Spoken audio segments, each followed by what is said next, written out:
Hello students, my name is Lalit Gautam and I welcome you all on our channel World Student Scope. We are doing chapter number 2 electrostatic potential and capacitance of class 12th और हम अपने last lecture में discuss कर रहे थे die electrics के बारे में। तो डाई इलेक्ट्रिक्स की जब हम बात कर रहे हैं तो कुछ नई टर्म्स यहाँ पर एड ऑन हो जाती हैं, ठीक है। जैसे कि डाई इलेक्ट्रिक कितना ज़्यादा पोलराइज हो सकता है, यानी कि उसकी पोलराइजेशन क्या होगी और उसकी इलेक्ट्रिक ससेप्टिबिलिटी क्या होगी, ठीक है। तो इलेक्ट्रिक ससेप्टिबिलिटी को हम सिंबल चाई से रिप्रेजेंट करते हैं, ठीक है, और पोलराइजेशन को हम पी वेक्टर से रिप्रेजेंट कर देते हैं। ये एक वेक्टर क्वांटिटी ही होती है। पोलराइजेशन का मीनिंग क्या होता है, हमने अपने लास्ट लेक्चर में देखा था कि सभी मॉलिक्यूल्स ऑब्वियसली क्या होते हैं, अलाइन कर लेते हैं अपने आप को एक्सटर्नल फील्ड के हिसाब से, अपने डाइपोल मोमेंट को। सभी का थोड़ा थोड़ा डाइपोल मोमेंट होता है, ठीक है। सो पोलराइजेशन इज डिफाइंड एज कि डाइपोल मोमेंट कितना है पर यूनिट वॉल्यूम, ठीक है। सो पोलराइजेशन की एक डेफिनेशन तो यही होती है, डाइपोल मोमेंट, ठीक है। हमें सभी डाइपोल मोमेंट्स, जो छोटे छोटे डाइपोल मोमेंट है, सभी को ऐड करना है पर यूनिट वॉल्यूम, वो हमें देख लेना है, तो वो पोलराइजेशन हो जाती है, ठीक है। जब आप सभी डाइपोल मोमेंट्स को ऐड करोगे तो वो सब वेक्टर क्वांटिटीज हैं अपने आप में, तो उन सभी का रिजल्ट वेक्टर होगा और ये भी क्या हो जाएगा, वेक्टर ही हो जाएगा, ठीक है। और वैसे इसके मैग्नीट्यूड को हम कई बार पोलराइजेशन डेंसिटी भी कह देते हैं, तो वो दोनों एक ही बात है। पोलराइजेशन या फिर पोलराइजेशन डेंसिटी, दोनों का मीनिंग सेम होगा, ठीक है। मतलब polarisation is a vector quantity, लेकिन जब हम डेंसिटी कह देंगे तो सिर्फ इसका मैग्नीट्यूड, ये हम बात कर रहे हैं। इलेक्ट्रिक ससेप्टिबिलिटी के साथ में हम पोलराइजेशन को दोबारा से देखो डिफाइन कर सकते हैं। कहने का मतलब है कि पोलराइजेशन हमने बोला कि प्रोपोर्शनल होती है इलेक्ट्रिक फील्ड के। कौन से इलेक्ट्रिक फील्ड के? जो डाइलेक्ट्रिक के अंदर है, जो एक्सटर्नल फील्ड है उसके प्रोपोर्शनल नहीं, उस इलेक्ट्रिक फील्ड के प्रोपोर्शनल है जो डाइलेक्ट्रिक के अंदर है, यानी कि ओरिजिनल फील्ड माइनस जो इंड्यूस्ड फील्ड है, ठीक है, ये वो वाला फील्ड है। और हम इसको क्या कर सकते हैं, इक्वेट करने के लिए जब हम इक्वल रखते हैं तो यहाँ पर एक कांस्टेंट आ जाता है, ठीक है, और वो कांस्टेंट होता है epsilon naught into this electric susceptibility चाई, ठीक है, जिसको एनसीईआरटी में सिर्फ एक ही सिंबल यानी कि इसके सबस्क्रिप्ट पे ई लगा दिया गया है, ऐसे रिप्रेजेंट किया है क्योंकि ये कांस्टेंट ही मल्टीप्लाई हो रहा है इसके साथ में, इनटू इलेक्ट्रिक फील्ड ई। सो पोलराइजेशन को हम दो तरीके से डिफाइन कर सकते हैं, ठीक है। एक तो ये बेसिक डेफिनेशन है जो हमेशा वैलिड है, डाइपोल मोमेंट सभी ऐड कर दो और उसको सिर्फ यूनिट वॉल्यूम में देखो कि कितना डाइपोल मोमेंट बनता है आपका, ठीक है, तो वो आ जाएगी आपकी पोलराइजेशन। और दूसरा जो तरीका है ससेप्टिबिलिटी से डिफाइन करने का, this is polarisation is equal to epsilon not times of electric susceptibility into electric field, ठीक है। So what is this electric susceptibility? ये भी एक्चुअल में कांस्टेंट ही होता है डाइलेक्ट्रिक के साथ। इसका हमने रिलेशन देखा था, ओके, इसका हमने रिलेशन देखा था। कल हमने डाइलेक्ट्रिक कांस्टेंट भी डिफाइन किया है, तो लास्ट लेक्चर में काफी छोटी छोटी ऐसी टर्म्स हो गई थी। डाइलेक्ट्रिक कांस्टेंट को हम के से रिप्रेजेंट करते हैं और वो क्या होता है, original field divided by reduced field. Original field तो हम ई नॉट ही लिखेंगे, ठीक है, और रिड्यूस्ड फील्ड कितना होता है, ई नॉट में से जब आप रिड्यूस जो हुआ है उसको सब्ट्रैक्ट कर दें, मतलब बाद में फील्ड इतना है, डाइलेक्ट्रिक के अंदर फील्ड सिर्फ इतना ही है, ई नॉट माइनस ई पी।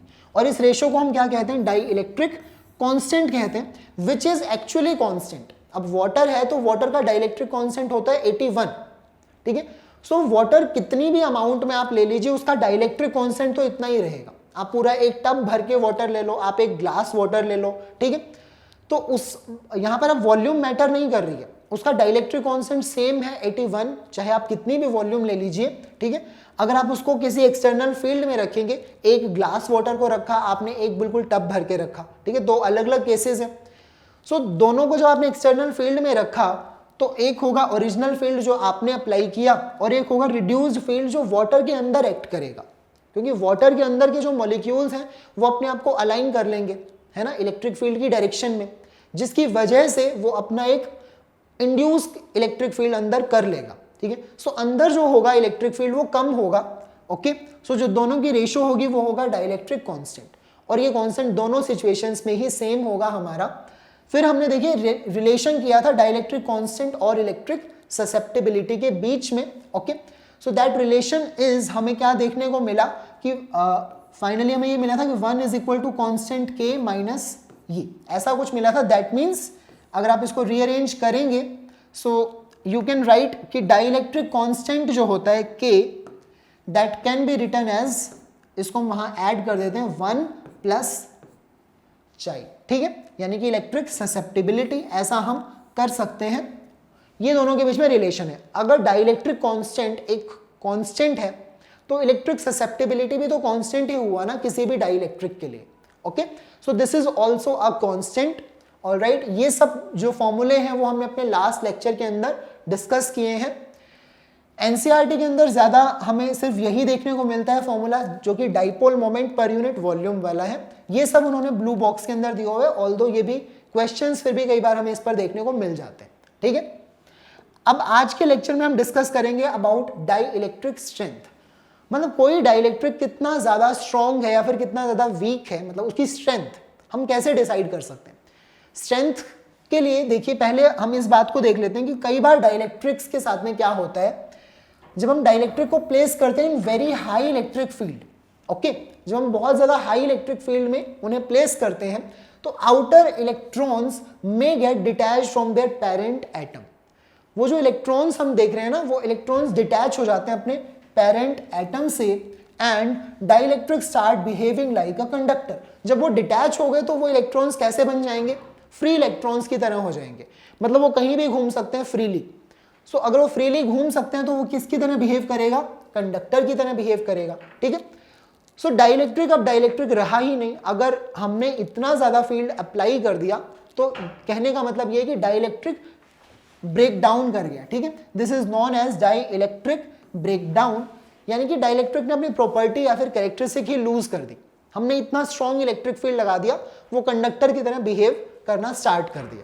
ठीक है, सो कहने का मतलब है कि डाइलेक्ट्रिक्स का भी ब्रेक डाउन आ जाता है एक पॉइंट पर। आप इलेक्ट्रिक फील्ड बढ़ाते जाओगे तो एक पॉइंट पर वो ब्रेक डाउन कर जाएंगे। ठीक है, सो किसी भी डाइलेक्ट्रिक की स्ट्रेंथ हम कैसे बता सकते हैं कि कितना ज्यादा मैक्सिमम इलेक्ट्रिक फील्ड वो बर्दाश्त कर सकता है या फिर बियर कर सकता है। ठीक है, सो डाई इलेक्ट्रिक स्ट्रेंथ को हम कैसे डिफाइन करेंगे, maximum electric field that can exist in a dielectric without causing the breakdown. Breakdown ना हो, बस मैक्सिमम हम कितना इलेक्ट्रिक फील्ड वहां पर अप्लाई कर सकते हैं। ठीक है, so maximum electric field that can exist in a dielectric without causing the breakdown of its insulating property. ठीक है, उसने अपनी प्रॉपर्टी लूज नहीं करनी है, इज कॉल्ड डाइलेक्ट्रिक स्ट्रेंथ। उसी को हम क्या कहते हैं, डाइलेक्ट्रिक स्ट्रेंथ कहते हैं। सो दैट मीन्स कि डाइलेक्ट्रिक स्ट्रेंथ क्या होती है, इलेक्ट्रिक फील्ड ही होती है। होगा तो वो इलेक्ट्रिक फील्ड ही, बस मैक्सिमम इलेक्ट्रिक फील्ड वो कितना बियर कर सकता है, सहन कर सकता है। ठीक है, so electric dielectric strength is actually electric field. तो उसकी यूनिट क्या होनी चाहिए, यूनिट इलेक्ट्रिक फील्ड वाली ही होनी चाहिए। ठीक है, same as electric field. Okay, इसकी यूनिट बिल्कुल सेम हो जाएंगी जो इलेक्ट्रिक फील्ड की होती है, यानी कि वोल्ट पर मीटर। ओके, वोल्ट पर मीटर यहां पर हो जाएगी। वैसे ज्यादातर यूज जो प्रैक्टिकली यूज की जाती है, क्योंकि जो डाइलेक्ट्रिक्स हम यूज करते हैं ना लेबोरेटरीज के अंदर, वो बहुत ही स्मॉल होते हैं, उनकी थिकनेस बहुत कम रखी जाती है और वोल्टेज हम बहुत ज्यादा अप्लाई करते हैं। तो मतलब ये किलो वोल्ट पर मिलीमीटर। ठीक है, थिकनेस बहुत कम होती है और वोल्टेज हम ज्यादा अप्लाई करते हैं, तो ये ज्यादा प्रैक्टिकली यूज की जाती है। ठीक है, यूज्ड प्रैक्टिकली। ठीक है, प्रैक्टिकली हम इस यूनिट को ज्यादा यूज करते हैं। ऐसा यूनिट अगर आपसे पूछते हैं तो वो सेम होगी जो इलेक्ट्रिक फील्ड की यूनिट होती है, यानी कि वोल्ट पर मीटर, डाइलेक्ट्रिक स्ट्रेंथ की यूनिट। और यहां पर हम देख सकते हैं कुछ मटेरियल्स के डाइलेक्ट्रिक कांस्टेंट की वैल्यू और डाइलेक्ट्रिक स्ट्रेंथ जो अभी हमने डिफाइन किया, यानी कि वो कितना मैक्सिमम इलेक्ट्रिक फील्ड बियर कर सकते हैं। ठीक है, तो ये देखिए वैक्यूम, वैक्यूम के लिए डाइलेक्ट्रिक कांस्टेंट क्या है, के। ऑलराइट, फिर आती है एयर, फिर पैराफिन, वैक्स। इस तरह से हम अलग अलग मटेरियल्स की अगर हम बात करें, पेपर जो हमारा कागज जो होता है, उसका डाइलेक्ट्रिक कांस्टेंट देखिए क्या होता है, 3.7। ठीक है, होता तो वो भी इंसुलेटर ही है। सो 3.7 उसका डाइलेक्ट्रिक कांस्टेंट है। और कितना इलेक्ट्रिक फील्ड वो बियर कर सकता है, 15 × 10⁶। ठीक है, ये सब वोल्ट पर मीटर में आपको गिवन है।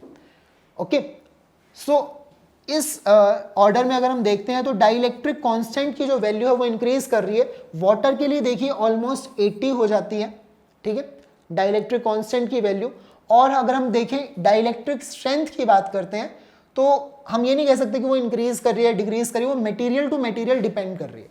ऐसा नहीं कि अगर डाइलेक्ट्रिक कांस्टेंट बढ़ रहा है तो ये इंक्रीज ही नहीं कर रही है, ठीक है। दिस इज 10, 24, फिर ये 50 इंक्रीज हो गया, फिर ये डिक्रीज कर गया 15। कांस्टेंट की वैल्यू, ठीक है, वो वेरी भी कर सकते हैं। 3.7 है यहाँ पर, विनाइल प्लास्टिक ऑब्वियसली बड़ी उसमें आता है। इससे आगे देखिए क्वार्ट्ज, डाइलेक्ट्रिक कांस्टेंट की वैल्यू बढ़ रही है लेकिन हमारा जो डाइलेक्ट्रिक स्ट्रेंथ है वो डिक्रीज कर रही है, 15 से वो 8 पर आ गया, ठीक है। So dielectric strength material to material depend करेगी, वो मैक्सिमम इलेक्ट्रिक फील्ड कितना बियर कर सकता है जब तक उसका ब्रेकडाउन ना आ जाए, ठीक है, जब तक वो ब्रेकडाउन ना कर जाए तब तक। सो चलिए next we will see in today's lecture. यहां से हमारा डाइलेक्ट्रिक का टॉपिक जो है कंप्लीट हो जाएगा बाय कंप्लीटिंग दिस टॉपिक कि कैपेसिटेंस क्या होती है पैरेलल प्लेट कैपेसिटर की, वो तो हमने पहले ही कर लिया है। विद डाइलेक्ट्रिक स्लैब, यानी कि अगर एक पैरेलल प्लेट कैपेसिटर के बीच में हम क्या रखते हैं, एक डाइलेक्ट्रिक स्लैब को रख देते हैं, तब उसकी कैपेसिटेंस क्या होगी, ठीक है। ओरिजिनली मुझे पता है अगर ये डाइलेक्ट्रिक स्लैब नहीं होती तो इसका अपना जो कैपेसिटेंस होता वो क्या हो जाता है, सी नॉट से मैं डिफाइन, ओरिजिनल जो कैपेसिटेंस है वो क्या होती, एप्सिलॉन नॉट इनटू एरिया, जो एरिया ऑफ प्लेट्स होगा डिवाइडेड बाय थिकनेस या फिर डिस्टेंस है gap between these two plates d. So ये होगा C naught is equal to epsilon naught A upon d, ये हमारा ओरिजिनल फॉर्मूला है, ठीक है। और ई नॉट, ये तो एप्सिलॉन नॉट है, सॉरी, हम ओरिजिनल जो इलेक्ट्रिक फील्ड है जो दोनों प्लेट्स के बीच में वो क्या है, ई नॉट के इक्वल है, ठीक है। This field is E not. तो ये कितना होना चाहिए, अब यहां पर कुछ ना कुछ चार्ज भी तो क्रिएट हुआ है ना, प्लस सिग्मा और यहां पर माइनस सिग्मा। अभी आप ये भूल जाइए कि यहां पर कोई डाइलेक्ट्रिक स्लैब रखी है, अभी तक ये डाइलेक्ट्रिक स्लैब की हम बात नहीं कर रहे हैं, ठीक है, सिर्फ जो दो प्लेट्स हैं कैपेसिटर की। सो what is the electric field E not, जो हमारा ओरिजिनल फील्ड है ई नॉट वो किसके इक्वल होता है, this sigma, okay.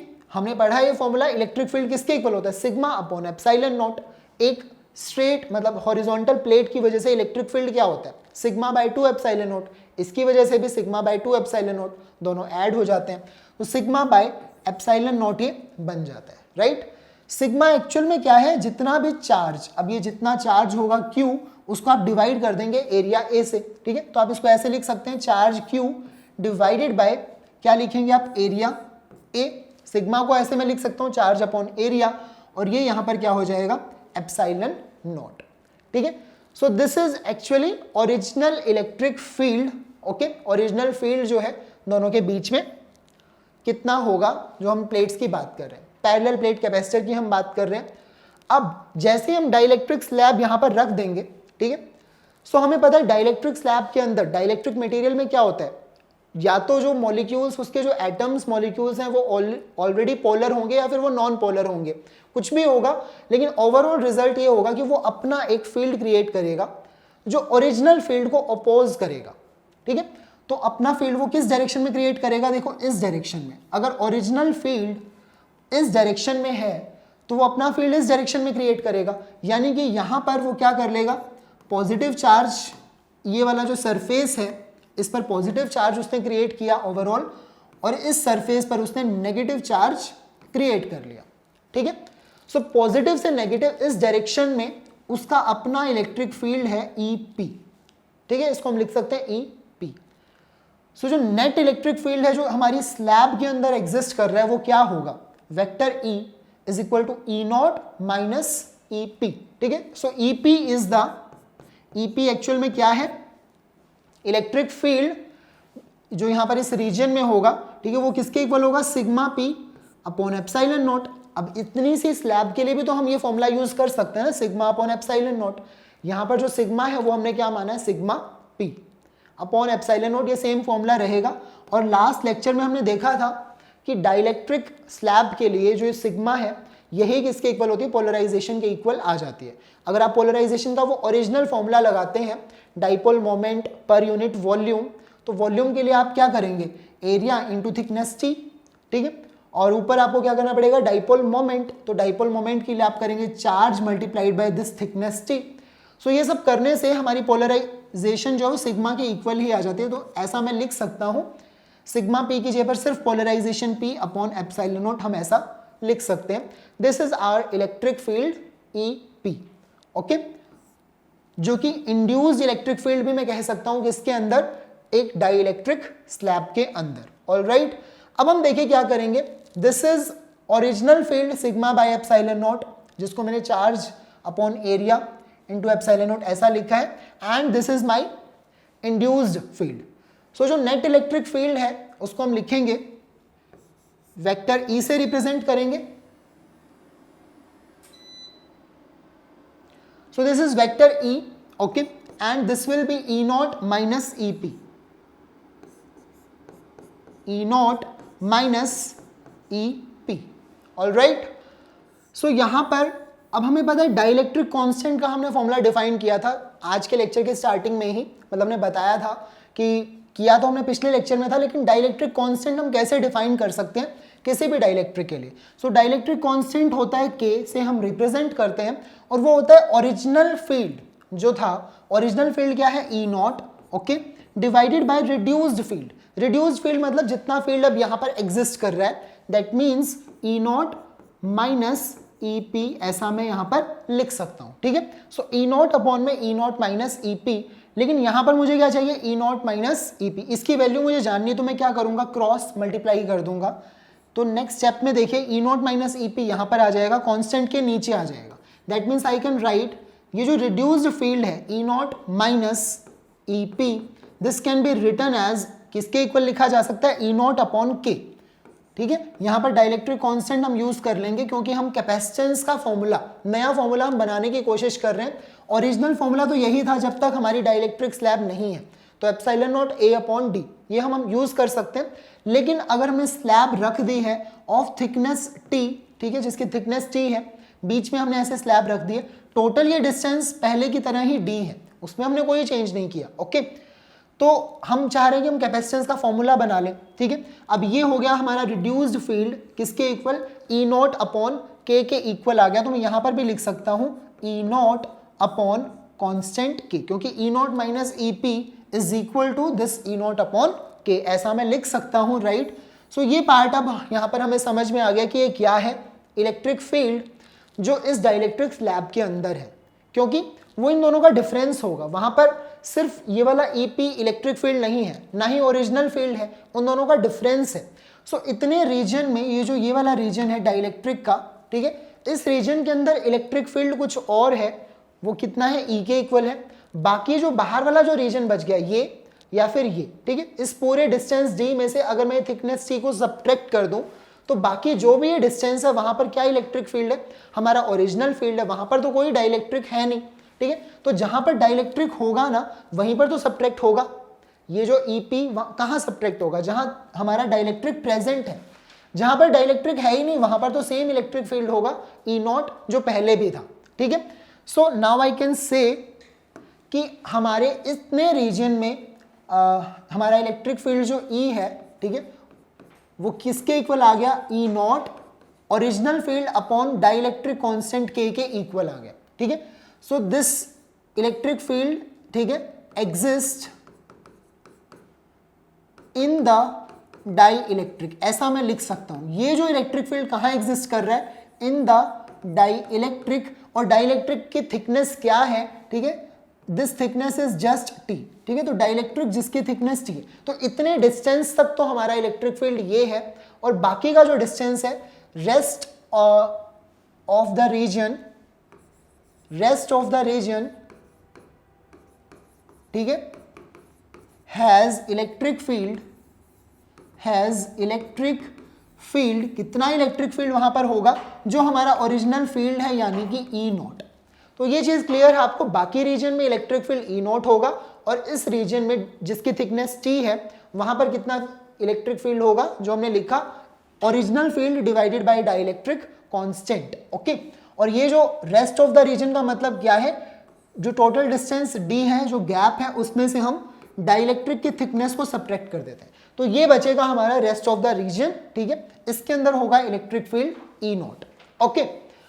So now अब इलेक्ट्रिक फील्ड जब हमें पता है इस रीजन में क्लियरली कि कहां पर क्या इलेक्ट्रिक फील्ड है, तो हम पोटेंशियल डिफरेंस निकाल सकते हैं, क्योंकि देखिए हमें नई कैपेसिटेंस जाननी है C डैश, ठीक है, पहले तो हमें पता है ओरिजिनल कैपेसिटेंस तो epsilon naught A upon D, वो सिंपल सा फॉर्मूला हम लगा सकते हैं। लेकिन यहाँ पर जब हम कैपेसिटेंस जानना चाहते हैं तो हमें क्या चाहिए, हमें यहाँ पर कैपेसिटेंस का फॉर्मूला क्या होता है, चार्ज अपॉन पोटेंशियल। ठीक है, मतलब कितना चार्ज वो स्टोर कर पा रहा है अपॉन में कितनी पोटेंशियल, यही चीज तो हमें चाहिए। ठीक है, सो सिंपली मैं लिख देता हूँ Q अपॉन V, इसकी रेशो मुझे करना होगा और V यानी कि पोटेंशियल डिफरेंस मुझे पता होना चाहिए। अब पोटेंशियल डिफरेंस हम कैसे निकाल सकते हैं, इलेक्ट्रिक फील्ड के बारे में तो हमें पता लग गया है। सो पोटेंशियल डिफरेंस क्या होता है, हमें पता है कि electric field is equal to dV upon dr। ठीक है, यहाँ पर dr आ जाता है, सो dV अपॉन dr होता है। एंड पोटेंशियल डिफरेंस dV अगर निकालना है तो उसको इलेक्ट्रिक फील्ड को मल्टीप्लाई कर दो किससे, dr यानी कि जो डिस्टेंस है। ठीक है, ये आ जाएगा पोटेंशियल डिफरेंस अगर मैं इलेक्ट्रिक फील्ड को dr से मल्टीप्लाई कर देता हूँ। ठीक है, तो ये हो जाएगा। अब यहाँ पर इसको हम कैसे अप्लाई करेंगे, इसी चीज को, इस फॉर्मूला को कैसे यूज करेंगे, तो इतने रीजन में जो पोटेंशियल डिफरेंस आपको निकालना है, ठीक है, जब पोटेंशियल डिफरेंस आपको निकालना है तो जो इलेक्ट्रिक फील्ड इस रीजन में है आप उसको मल्टीप्लाई करेंगे विद थिकनेस t, क्योंकि यहाँ पर थिकनेस t है। ठीक है, और बाकी रीजन के लिए जब आपको पोटेंशियल डिफरेंस निकालना है तो बाकी रीजन में जो इलेक्ट्रिक फील्ड है E नॉट, उसको आप मल्टीप्लाई करेंगे जो थिकनेस वहां पर रहेगी। ठीक है, सो मैं क्या कह सकता हूं, potential difference between the plates of capacitor, वो क्या हो जाएगा, between the plates of capacitor. देखिए इसको हम सॉल्व करने की कोशिश करते हैं। E नॉट इलेक्ट्रिक फील्ड है d माइनस टी थिकनेस के अंदर, तो मैं क्या कर सकता हूं, E नॉट को मैं मल्टीप्लाई कर दूंगा d माइनस टी के साथ। ठीक है, प्लस मुझे करना होगा क्योंकि ये पोटेंशियल डिफरेंस तो सिर्फ बाकी के रीजन के लिए है, जहां पर थिकनेस t, जहां पर हमारा डाइलेक्ट्रिक प्रेजेंट है, वहां पर इलेक्ट्रिक फील्ड भी क्या है, E। ठीक है, जो एग्जिस्ट कर रहा है इन द डाइलेक्ट्रिक, सो आपको इलेक्ट्रिक फील्ड E को मल्टीप्लाई करना होगा, यानी कि E नॉट अपॉन K, क्योंकि ये इसके इक्वल है। और आप इसको किससे मल्टीप्लाई करेंगे, जितनी थिकनेस इसकी है, यानी कि थिकनेस T से आप इसे मल्टीप्लाई कर देंगे। ठीक है, सो this is the potential difference, जिसको मैं किसके इक्वल रख सकता हूं, कैपिटल V, यानी कि पोटेंशियल डिफरेंस जो यहां पर होगा। ठीक है, सो this is the potential difference. Alright, अब दोनों जगह पर हम देख सकते हैं E नॉट है, यहां पर भी E नॉट है, यहां पर भी E नॉट है, तो हम उसे कॉमन ले लेते हैं। E नॉट बाहर आ जाएगा। ठीक है, अंदर क्या बचेगा, d minus t plus t upon k. ठीक है, d minus t plus t upon k, this is your potential V। Okay, तो पोटेंशियल तो पता लग गया। अब ये जो चार्ज है, इस चार्ज को हम क्या लिख सकते हैं, इस चार्ज को क्या हम लिख सकते हैं, देखिए हमने यहां पर शायद लिखा है पहले या फिर नहीं लिखा है। चार्ज हमें पता है, देखो सिग्मा इंटू वो होता है ना, यहां लिख लेते हैं, this charge Q is equal to sigma multiplied by electric field जो होगा, मतलब वेट, क्योंकि हमारा फॉर्मूला यही है ना,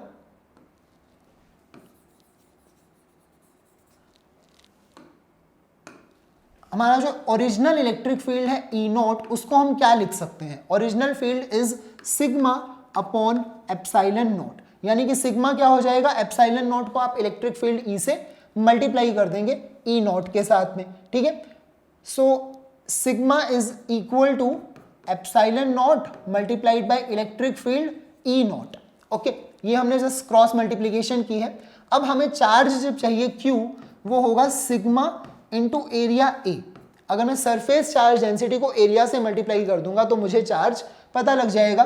ठीक है, सो this is sigma epsilon not into electric field E not को हम मल्टीप्लाई कर रहे हैं एरिया A के साथ में। ठीक है, सिग्मा की हमने वैल्यू यहां से सब्स्टिट्यूट कर दी है और एरिया से हमें मल्टीप्लाई करना है। This is actually charge. अब ये होगा चार्ज और हमें पोटेंशियल यहां पर पता लग गया है, ये पोटेंशियल है। दोनों की रेशो कैलकुलेट करने से क्या पता लगेगा, capacitance. So this is C dash, जो नई कैपेसिटेंस होगी। देखिए चार्ज के लिए मैं लिखूंगा epsilon not into electric field E not, okay, into area A divided by, ठीक है, डिवाइडेड बाय दिस पोटेंशियल। तो यहां पर भी E नॉट देखिए कॉमन है और d minus t plus t upon के, ये इसकी वैल्यू है। तो E नॉट से E not electric field cancel हो जाएगा ठीक है, और ये क्या बचा, epsilon not into area A.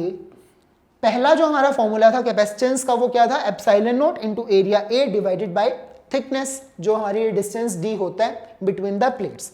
लेकिन अब उस डिस्टेंस में से हमें क्या करना है, सब्ट्रैक्ट करनी है थिकनेस माइनस टी करना है और प्लस करना है, ठीक है, प्लस करना है टी अपॉन डाइलेक्ट्रिक कांस्टेंट के, ठीक है। सो ये जो टर्म है ये थोड़ी सी हमारी एक्स्ट्रा ऐड हो गई है, मतलब फॉर्मूला वैसा ही है, एप्सिलॉन नॉट ये है एरिया और ये डिस्टेंस, मतलब इसकी यूनिट्स तो वही है ना, डिस्टेंस वाली ही यूनिट्स हैं।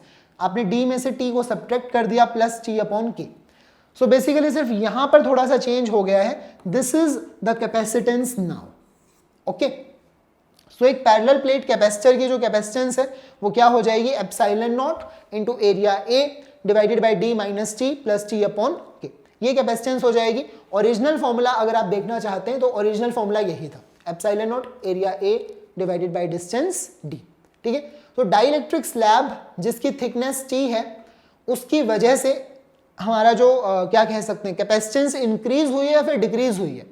देखिए कांस्टेंट जो डाइलेक्ट्रिक कांस्टेंट है वो 1 से तो बड़ा ही होता है हमेशा, ठीक है। सो दिस नंबर, ये जो हमने जो फैक्टर ऐड किया है वो कम है, देखो टी अपॉन में के किया है और सब्ट्रैक्ट हमने ज्यादा किया है, तो ओवरऑल जो हमारा डिनोमिनेटर है वो क्या हुआ है, इंक्रीज या फिर डिक्रीज, हमारा डिनोमिनेटर जो है वो डिक्रीज हुआ है, और डिनोमिनेटर के डिक्रीज होने से हमारा ये नंबर क्या होगा, इंक्रीज करेगा, राइट।